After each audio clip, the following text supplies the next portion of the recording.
السلام عليكم ورحمة الله وبركاته. وعليكم السلام ورحمة الله وبركاته. بسم الله الرحمن الرحيم.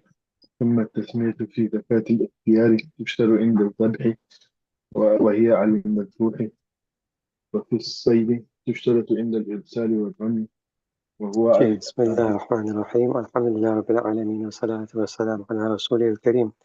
رب اشرح لنا صدورنا ويسر لنا أمورنا واحلل عقدة من لساننا يفقهوا قولا.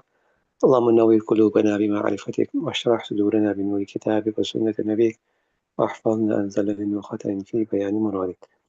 بسم الله الرحمن الرحيم. So we then previously that there are two types of zakat. One is ikhtiyari, that is where a person has full control over the animal. So he's able to cut volitionally, intentionally. And one is where you don't have control of the animal. The animal is not domesticated or tame, where it will come into your grasp or into your possession, as for example a sheep or a goat or so forth. So that's mostly what refers to game animals. So that is called zakat ittirari. Then we mentioned in case of zakat ikhtiyari, the first type, you have to cut the animal and slaughter the animal in the neck using any sharp object. And in the case of zakat iltirari, any part of the body that you pierce that allows the blood to flow will suffice. Now he's mentioning that in both cases, at what time, when should you recite the Bismillah? Because they say within the Masai with regards to Bismillah. So remember, in the case of zakat ikhtiyari, the tasmiyah is said on the animal.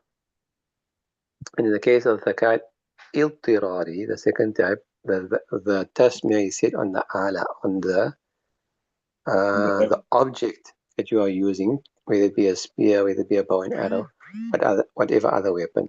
Okay, that's very important difference to keep in mind.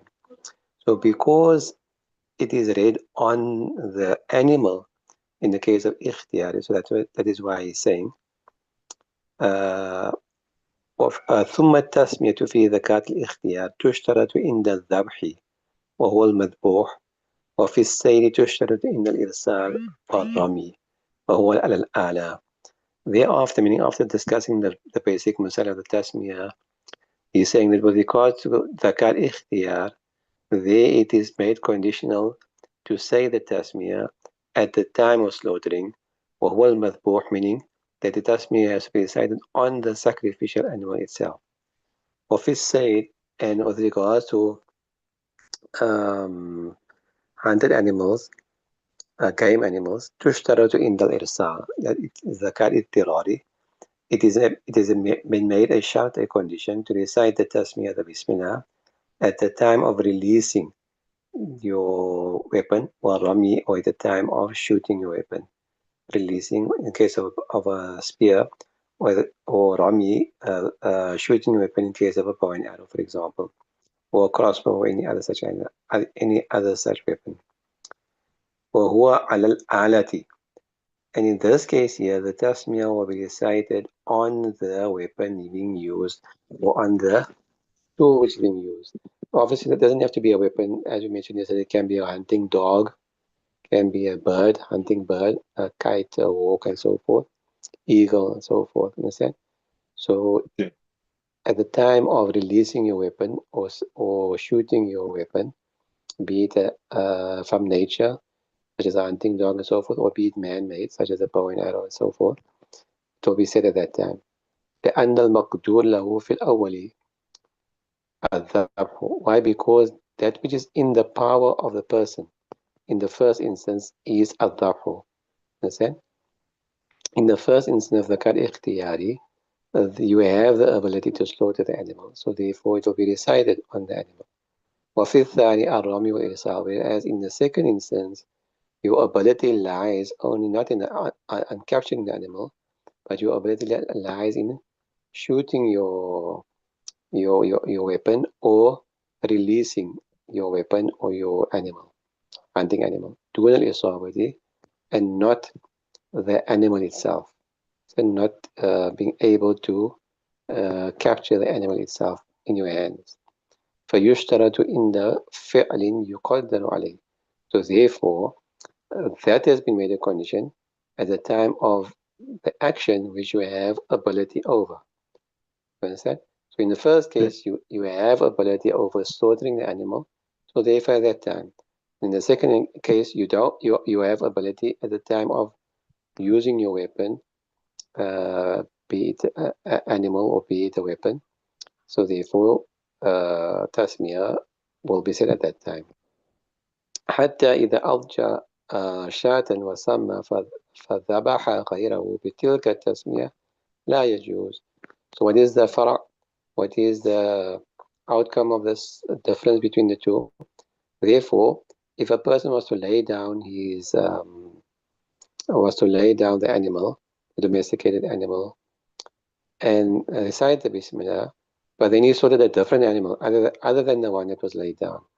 بتلك التسمية وذات تسمية لا يجوز. It wouldn't be permissible.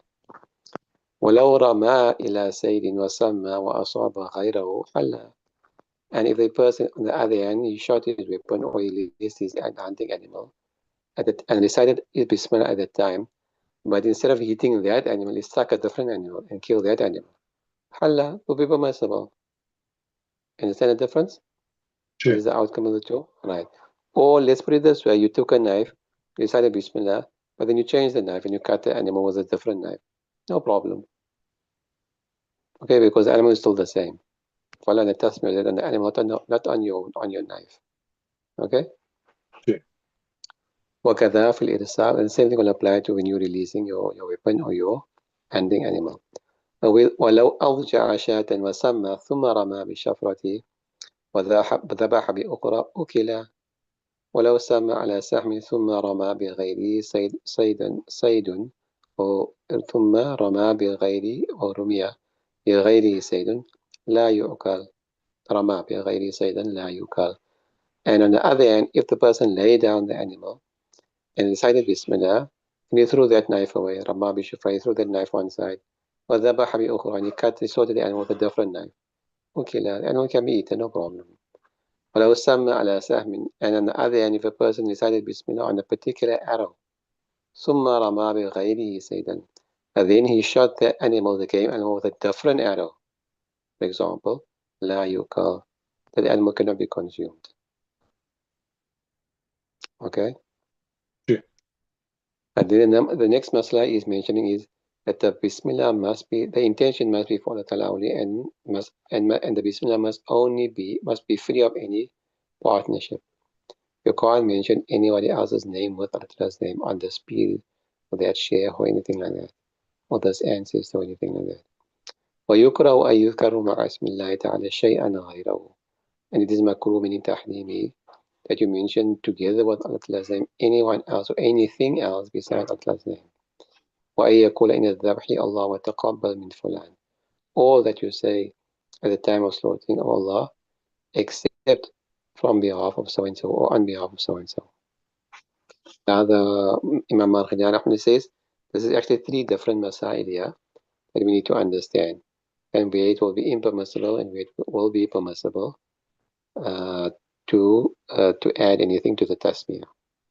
Understood that? Okay, now I have to stop here, unfortunately. We'll continue next week, inshallah. Bismillah ta'ala. We'll do this in detail, inshallah. Okay. سبحان الله وبحمده سبحانك اللهم وبحمدك نشهد أن لا إله إلا أنت نستغفرك ونتوب إليك. السلام عليكم ورحمة الله وبركاته. وعليكم السلام.